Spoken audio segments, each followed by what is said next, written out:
Halo Bapak Ibu Guru, salam dan bahagia. Ketemu lagi dengan saya, Rio Yonatan, eh, tentang pembahasan soal-soal UP PPG.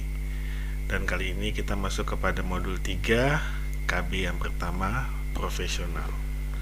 Baik, langsung saja Bapak Ibu, kita akan pembahasan melalui soal-soal.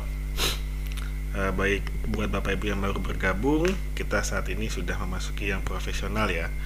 Jangan lupa dibantu untuk men-sharekan kepada teman-temannya. Semoga video ini bisa bermanfaat.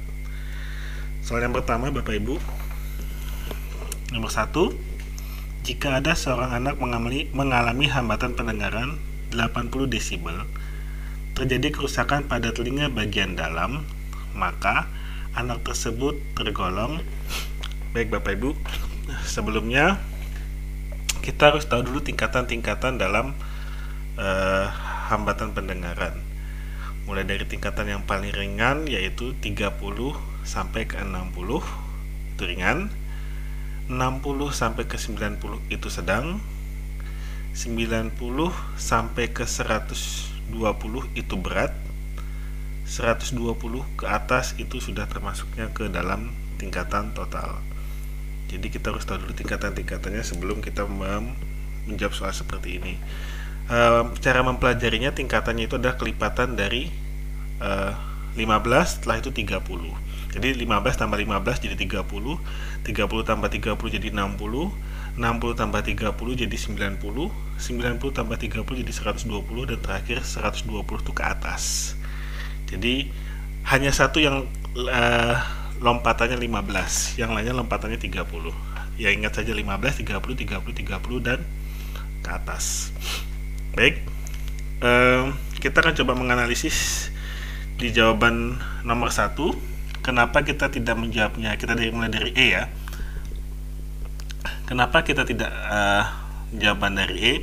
Sebelum kita jawab, kita harus ingat juga bahwasannya pengertian dari konduktif yaitu telinga luar dan tengah. Sensoris itu telinga bagian dalam, campuran itu telinga bagian luar, tengah, dan dalam. Jadi ada tiga permasalahan pendengaran tadi, penyebabnya. Ada yang konduktif, sensoris, maupun campuran. Ingat, kalau konduktif yaitu luar dan tengah, sensoris bagian dalam. Jadi konduktif itu ingat saja bagian luar dengan tengah. Jadi ada 3 tingkatan ya, luar, tengah, dalam. Jadi kalau konduktif luar sama tengah, kalau bagian sensoris itu bagian dalam. Sedangkan campuran ya langsung aja gabungin luar, tengah, dalam begitu. Lalu untuk jawaban E, bagaimana hambatan pendengaran atau tunarungu ringan sensoris? Ingat, 80 tadi tingkatannya di bagian mana? Kita lihat, ingat tadi 15 sampai 30, 30 sampai ke 60, 60 sampai ke 90. Berarti dia ada di tingkatan berapa Bapak Ibu? 15 sampai 30 itu ringan, 30 sampai 60 itu sedang, 30 sampai 60, 15 sampai 30, 30 sampai 60, 60 sampai 90 itu hitungannya berat. Nah, jadi hitungannya kita sudah dapat 80 itu termasuk yang tingkatan berat karena dihitungannya 60 sampai ke 90. Itu beratnya 60 sampai 90. Di sini langsung kita cari yang berat yang mana saja. Pilihan berat itu ada di pilihan opsi A dan opsi C. Lalu sudah dapat, kita lihat lagi, terjadi kerusakan pada telinga bagian dalam. Ingat, kalau dalam tadi ada apa Bapak Ibu? Sensoris. Dan kita ketemu jawabannya adalah A. Hambatan pendengaran atau tunarungu berat sensoris karena desibelnya 61 sampai 90 desibel. Jadi begitu ya Bapak Ibu ya. Lalu bagaimana dengan hambatan pendengaran sangat berat? Ya sangat berat 91 sampai 120. Nah, sangat konduktif telinga bagian luar dan tengah. Lalu yang C, tunarungu hambatan pendengaran berat. Berat tadi berarti 61 sampai 90. 61 sampai 90 berat. konduktif berarti bagian luar dan tengah. Yang D, sangat berat berarti kalau sangat berat ini 91 sampai 120.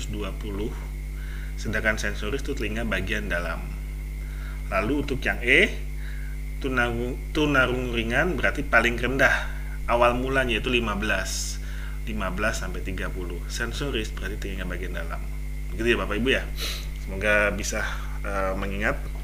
Lalu nomor 2, jika ada seorang anak mengalami hambatan pendengaran 40 desibel. Baik, 40 desibel itu berarti apa Bapak Ibu? 15, 30, 31 sampai ke 60. Desibelnya berarti masuknya adalah sedang. Terjadi 15 sampai 30. 31 sampai 40. Nah, jadi ini maksudnya bagian luar terjadi rusakan pada telinga bagian luar. Telinga bagian luar yaitu konduktif. Nah, di sini kita akan lihat bahwasanya ada yang mendekati, yaitu tunarungu ringan konduktif. Jawabannya bisa saja B, bisa saja C. Kalau sangat ringan itu tidak ada. Kalau ringan dan sensoris itu bagian dalam. Jadi kelihatan soal nomor 2 ini kalau saya evaluasi, ini ada kekeliruan di dalam kerusakannya bagian mana, terutama di desibelnya. Sedangkan kalau kita lihat bahwasanya 15 sampai 30 itu adalah ringan, 31 sampai ke 60 itu adalah sedang, bukan ke ringan. Baik, kalau ketemu yang mendekati saja ya Bapak Ibu ya. Lalu nomor 3, jika ada seorang anak diketahui mengalami hambatan pendengaran pada usia 5 tahun dan terjadinya hambatan tersebut disebabkan oleh penyakit panas tinggi, maka anak tersebut tergolong baik. Ini Bapak Ibu bisa lihat di halaman 12. Tapi saya coba ringkas di sini. Prabahasa itu usia 16 bulan ke bawah. Purnabahasa itu usia 2 tahun ke atas. Lalu prenatal masa kehamilan, natal kelahiran, dan postnatal setelah kelahiran.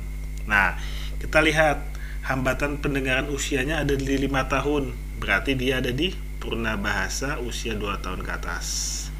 Terjadinya hambatan tersebut disebabkan oleh karena penyakit panas tinggi, maka berarti panas tinggi berarti setelah dia lahir ya. Maka itu sebutannya adalah postnatal atau setelah kelahiran. Nah, kita cari saja mana yang paling tepat. Kalau prabahasa 16 bulan ke bawah. 16 bulan ke bawah berarti usia 15 bulan, 14 bulan, 13 bulan, 12 bulan sampai setahun ke bawah. Sedangkan natal itu adalah pada saat kelahiran. Purnabahasa itu usia 2 tahun ke atas. Prenatal itu adalah sebelum masa kehamilan. Sedangkan prabahasa ini adalah usia 16 bulan ke bawah. Natal itu pada saat kelahiran. Sedangkan prabahasa itu usia 16 bulan ke bawah. Postnatalnya yaitu setelah kelahiran. Jadi yang paling tepat adalah C. Ini sudah betul soalnya. Baik, soal nomor 4. Jika ada seorang anak diketahui mengalami hambatan pendengaran pada saat anak tersebut lahir dan terjadinya hambatan tersebut disebabkan oleh alat vakum saat bayi dilahirkan, maka anak tersebut tergolong.